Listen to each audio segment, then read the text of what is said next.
Graça e paz, Deus abençoe a todos. Estamos aqui com o texto de Primeiro a Reis, capítulo 10, os versos do 14 ao 25, que fala sobre a riqueza, a prosperidade de Salomão. Salomão, filho, herdeiro do rei Davi, teve o seu reino grandemente abençoado por Deus. O que marca, não só uma coisa marcou. Espiritualmente falando, o que marca o reino de Salomão foi o fato de ele ter sido escolhido para ser aquele que edificou o templo na cidade de Jerusalém. O templo construído sob o reinado de Salomão foi uma obra magnífica, foi uma obra, sabe, majestosa, algo que chamava a atenção na época. O que havia de mais belo em recursos arquitetônicos foi utilizado para a construção daquele templo. Eu até hoje não achei nenhum material que descrevesse detalhadamente o templo construído naquele período. Tá? Eu tenho uma série de curiosidades arquitetônicas. Tá? Nós temos na Bíblia aqui uma explicação em relação ao resultado, ao que foi proposto. Mas foi uma obra magnífica, que marcou, né, que marcou a história de Israel. E sendo também o lugar que unificava a nação, que unificava o povo. Os templos naquela época eram utilizados também como bancos e como armazéns de cereais ou de bens, né? Como bancos. Os templos tinham essas funções no mundo antigo como um todo. Tá? Isso é perfeitamente normal, isso é perfeitamente compreensível. O templo, o santuário, era o lugar mais seguro na cidade do rei, normalmente em todo o reino. Então, o que marca espiritualmente ah, o reinado de Salomão é o fato de ele, em 7 anos, fazendo uso de todos os preparativos que o pai, que Davi, havia feito anteriormente. Davi separou todo o material, todo o dinheiro. Davi fez acordos com outros reis. Davi deixou a planta, tudo organizado, tudo certinho. Salomão foi o executor. Vemos em Davi a grandiosidade de um homem, de um líder que, ao ouvir o não de Deus, ele não desanimou. Era sonho de Davi construir um templo. Era o desejo de Davi construir um templo de alvenaria para poder dar descanso. A palavra que ele usa é descanso à arca, né? A arca que celebra o pacto de Deus com o povo estaria num lugar seguro, num lugar digno, num lugar à altura, representando a importância do pacto entre Deus e o povo e a nação de Israel. Então, Davi sempre teve o coração voltado para isso. E ouviu de Deus um não. Não será você. Não será você. Será o seu herdeiro, que será pacífico. Davi era um guerreiro, um homem de muitas e intensas batalhas. E Deus não quis que fosse ele aquele que edificaria o templo. Salomão, a despeito de todos os dramas familiares, torna-se herdeiro de Davi e se dispõe a construir esse templo. E ele o fez. E ele o construiu. Foram 7 anos. 7 anos. O ponto máximo, espiritualmente falando, de Salomão, em termos espirituais, ocorre na inauguração do templo, quando ele ora a Deus, uma oração longa, uma oração que faz alusões ao pacto celebrado, uma oração muito bem elaborada, fazendo uso da sabedoria que Deus a ele concedeu, e certamente com a ajuda, auxílio dos sacerdotes, dos inúmeros sacerdotes, que compreendiam os detalhes da legislação e do pacto, além de todo um exército de sábios que se instalaram ao redor de Salomão. Quando a glória de Deus invade o templo, é apresentado no texto como uma resposta de Deus à oração, como uma resposta, um sim de Deus. Fui eu quem determinou a construção deste templo magnífico. E naquele templo, naquele lugar, Deus se compromete a revelar a sua presença, ou seja, fazer daquele lugar o lugar central de orações, dar uma identidade espiritual para todo o povo, para todas as tribos de Israel. Esse é o ponto máximo, espiritualmente falando, no que diz respeito à vida do rei Salomão. Depois, ele gastou 14 anos construindo palácios para si mesmo, fez coisas impressionantes, magníficas, maravilhosas. Deus não se apartou de Salomão, Deus foi fiel à sua palavra, Deus foi fiel ao seu compromisso, Deus foi fiel a Davi e Deus estendeu a sua fidelidade à descendência de Davi até o limite, até que eles se afastaram de Deus, fizeram até que não tinha mais jeito, mas Deus estendeu a sua fidelidade à geração, à descendência de Davi. Salomão não é fruto de si mesmo, tá? Salomão não foi abençoado por ser Salomão. Salomão faz parte de uma história, de um compromisso de Deus com um povo, com uma nação. Tudo que Deus faz tem um propósito. E Salomão é fruto dessa dinâmica da fidelidade de Deus agindo na humanidade e através de figuras humanas. Eu, pessoalmente, entendo que o ponto máximo de Salomão, dos dons conferidos por Deus a ele, diz respeito à conclusão do templo, à oração que restabelece um pacto e a resposta de Deus confirmando aquele lugar como o centro da vida religiosa e espiritual da nação de Israel. Para mim, esse é o ponto máximo, é o auge. Depois é uma derrocada em que ele termina sacrificando a demônios, oferecendo sacrifícios humanos, práticas abomináveis, condenadas por Deus, condenadas pela palavra de Deus, coisa que ele sempre soube, na própria cidade de Jerusalém, onde ele permitiu a construção de inúmeros templos a inúmeros deuses para agradar aí as esposas que ele teve ao longo de sua vida. Então, o ponto alto foi esse, depois uma derrocada. O que nós aprendemos com Salomão é que os dons têm os seus limites. O dom de Deus não faz com que a pessoa se torne autônoma, tá bom? O dom de Deus não faz com que o homem, o ser humano, se torne autossuficiente. O justo viverá pela fé. E nenhum texto da Bíblia diz que o justo viverá pelo dom. O dom é a fé, é a graça de Deus agindo na vida daquela pessoa. O justo não viverá pela sabedoria, o justo não viverá pelo dinheiro, o justo não viverá pelo dom da cura, o justo não viverá pela profecia, o justo não viverá pela operação de milagres, o justo não viverá pelo conhecimento filosófico ou qualquer outro conhecimento humano abençoado por Deus. O justo viverá diante de Deus pela fé.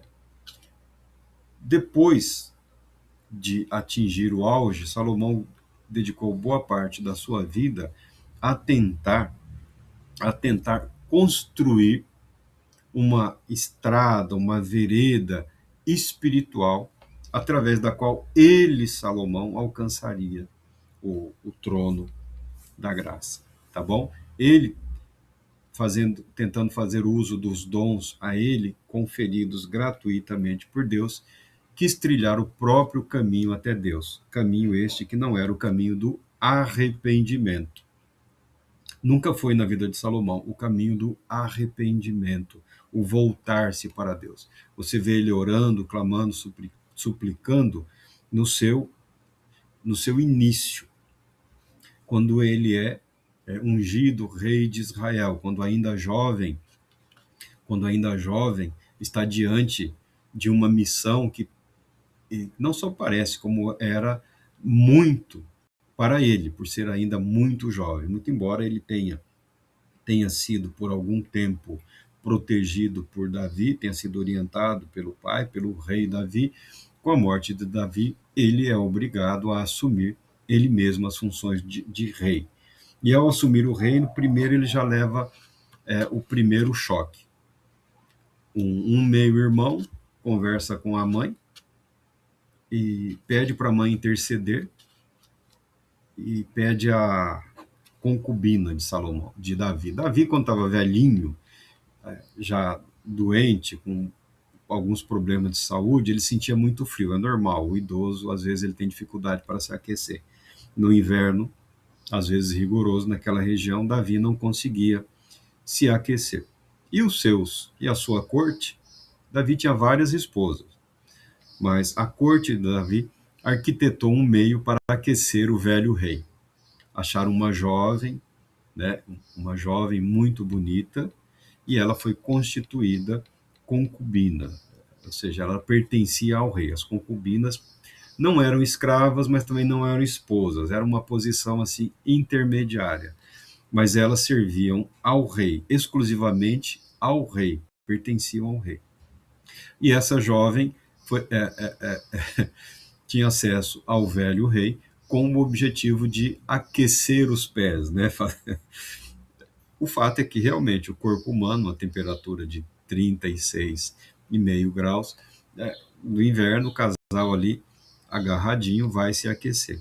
Havia outras maneiras para aquecer o velho rei. Podia colocar mais um cobertor, uma bolsa de água morna, acender ali a lareira, né, um fogareiro. Sempre existiram meios e recursos para aquecerem um idoso cansado, mas decidiram dar a ele uma jovem, uma jovem.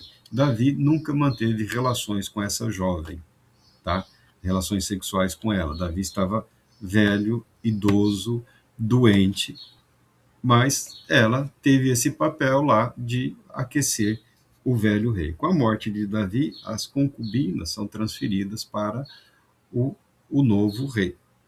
Via de regra, todas as outras devem ter recebido aí alguma dispensa ou exercido as suas atividades. Mas estava lá essa jovem, pelo que a Bíblia fala, ela era formosa, ela era muito bonita. E Salomão ainda era um jovenzão. E o irmão faz essa afronta com ele, tá? O meu irmão, o que seria herdeiro à frente de Salomão, que era o irmão mais velho, pediu assim, me dá essa mulher, ou seja, na prática ele chamou o rei de criança, de meninão, de meninote. Para que você quer essa mulher aí? Você não sabe. Foi uma ofensa, tá? Foi uma afronta, foi uma provocação.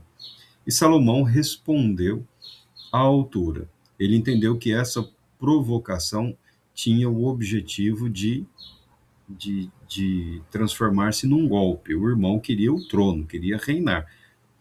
Se a concubina que pertence ao rei fosse dada ao irmão, praticamente seria uma forma de reconhecer a legitimidade das pretensões do irmão mais velho. Salomão reagiu violentamente e matou o irmão, e depois você nunca mais ouviu falar da mãe dele. Ele já deu um chega para lá na mãe também, ou seja, eu sou o rei, Salomão passa a reinar. E todo esse período ele sempre se valeu das bênçãos de Deus. Nesse período você percebe Salomão clamando a Deus, oferecendo sacrifícios, pedindo a Deus por sabedoria, por discernimento, para poder governar o povo de Deus. É só nesse período. Uma vez concluído o templo, você só ouve falar da sabedoria, da riqueza, do poder, e depois do triste fim que teve esse homem. Ou seja, os dons têm seus limites. Os dons não constituem garantia de absolutamente nada. Tá bom?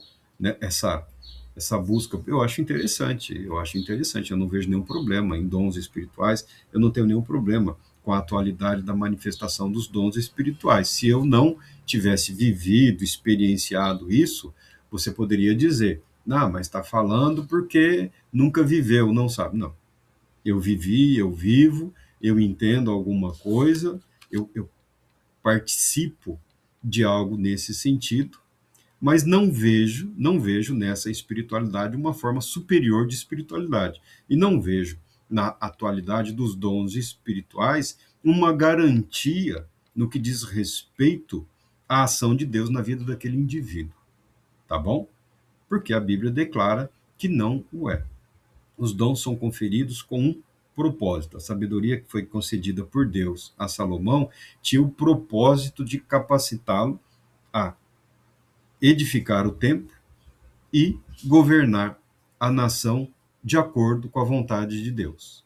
E uma das vontades expressas por Deus era que a nação de Israel, o povo de Israel, não se comprometesse de forma alguma com as abominações da idolatria.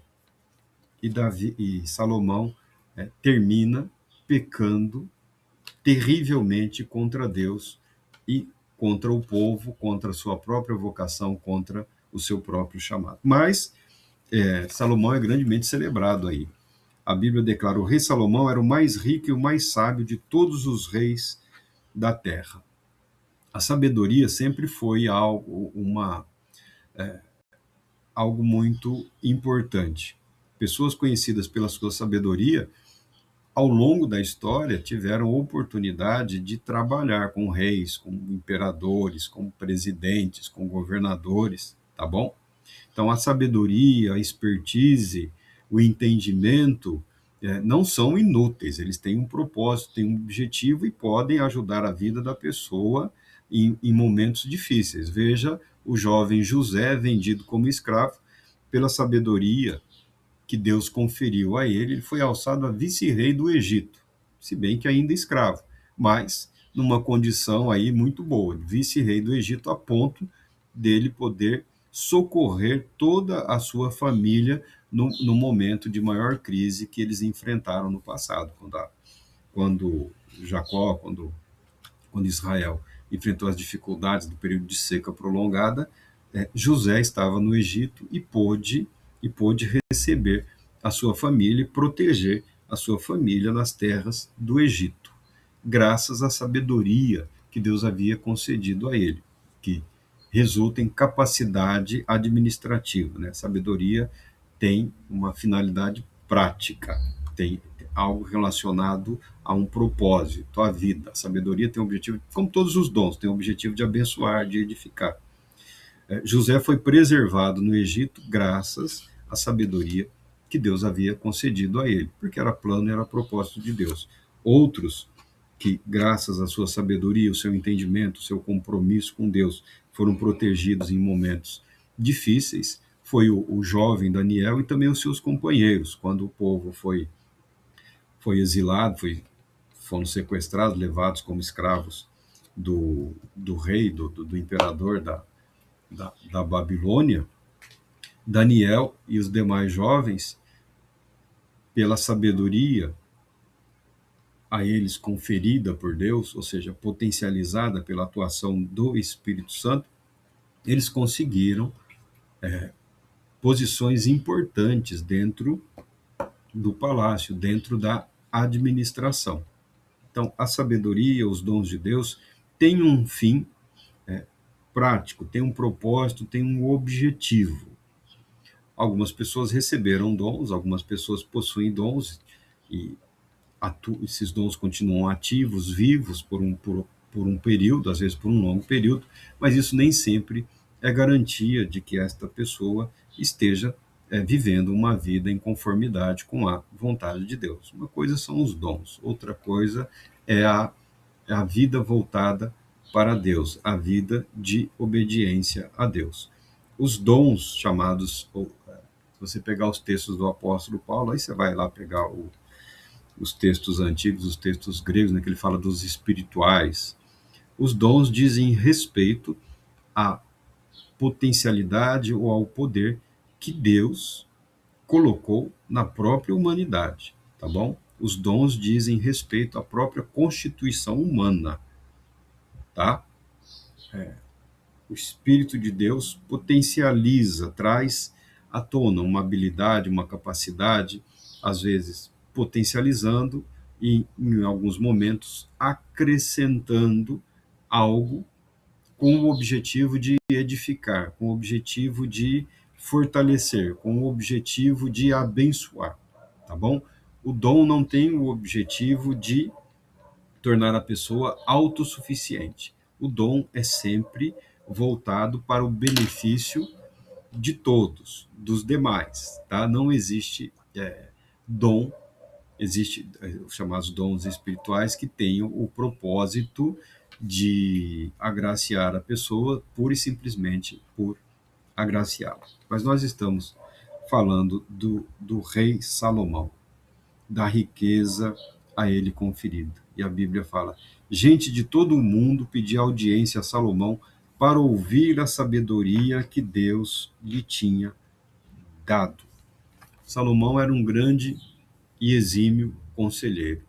Salomão, durante boa parte da sua vida, pôde abençoar inúmeras pessoas e nações. Tá? Isso é fato. Isso é inegável. Porém, o abuso de Salomão em relação aos limites estabelecidos por Deus foram a causa da sua ruína. Foram a causa da sua ruína. Não existiu um ser mais belo do que o chamado Lúcifer, tá? O nome dele não é Lúcifer, tá bom? Satanás e diabo são nomes que significam adversário e inimigo. O nome dele foi perdido, tá bom? O nome dele não é pronunciado. A humanidade não sabe. A humanidade não sabe o nome dele. Nós sabemos dele por essas referências. Lúcifer, ou Lucífero, ou portador da luz, ou iluminado, ou aquele que ilumina, tá? São referências. Não existiu ser criado mais sábio, mais santo, mais puro do que Lúcifer. E nessa sabedoria, nessa pureza, nessa santidade, ele se corrompeu. Ele se corrompeu. Deus não criou um Satanás. Deus não criou um Lúcifer. Deus não criou um diabo. Deus criou um ente santo. Um ente santo voltado para a perfeição, que corrompeu a si mesmo. Esse é o parâmetro no que diz respeito a confiar nos dons e não em Deus, tá bom? O risco de se corromper, acreditar a si mesmo o que é devido única e exclusivamente a Deus, é o risco que se corre. Aí em todos os meios, não é uma questão de ser os meios renovados, carismático, pentecostal, tá? Não tenha essa ilusão. O orgulho precede a queda, a arrogância precede a ruína. Não é prerrogativa de confissão religiosa ou de ter ou não experienciado uma dádiva de Deus. É algo inerente ao próprio ser humano. E a tendência do ser humano é essa: o pecado sempre busca corromper. E Salomão, em meio a toda essa beleza, em toda essa glória, em toda essa santidade, em toda essa riqueza, ele permitiu-se ser reverenciado, não atribuindo a Deus. Ah, mas nós temos lá o tal livro de Eclesiastes. O livro de Eclesiastes não foi escrito por Salomão. Dificilmente o teria ou foi escrito por Salomão. O livro de Eclesiastes é uma crônica sobre a sabedoria, é uma crônica sobre a vida de Salomão, é uma reflexão cujo escritor, provavelmente ainda nos dias em que Salomão reinava sobre Israel, cujo escritor sabiamente não se identificou. E essa reflexão é apresentada como se essa pessoa fosse o próprio Salomão. É um livro inspirado por Deus, é um livro de uma beleza ímpar. Ele parece ter um tom assim de tristeza e de decepção e de frustração, mas ele tem o objetivo de deixar claro e evidente que não importa o quanto a sua vida prospere, não importa o quanto os dons de Deus se manifestem graciosamente através da sua vida, do seu ministério, resposta às suas orações, as bênçãos se concretizem na vida daqueles que você abençoa, não importa o quanto o poder de Deus se manifeste também através da sua vida. O fato é que, se você não permanecer, se você, se eu, se nós, não permanecermos voltados para Deus, reconhecendo que todo o poder, honra, glória e louvor pertencem única e exclusivamente a Deus, existe sim o risco de que a pessoa trilhe o caminho da ruína, o caminho da ruína, de tudo que se pode compreender, aprender o resumo do que é uma vida sábia, é o temor a Deus, é o amor reverente a Deus. Nada temos contra a riqueza, contra a prosperidade, contra a paz, contra a atividade política, social e econômica, nada disso, porque estaríamos sendo contrários à própria vida, à própria existência humana, à própria constituição da sociedade humana. Mas a palavra de Deus alerta, e o nosso objetivo é proclamar a palavra de Deus, o evangelho da salvação. O ser humano não é capaz de salvar a si mesmo. A salvação de Deus foi proposta e realizada em Cristo Jesus, o nosso Senhor. Jesus, o Cristo, é abundante graça, riqueza e poder de Deus para salvar todo aquele que nele crê. Deus Todo-Poderoso te abençoe, te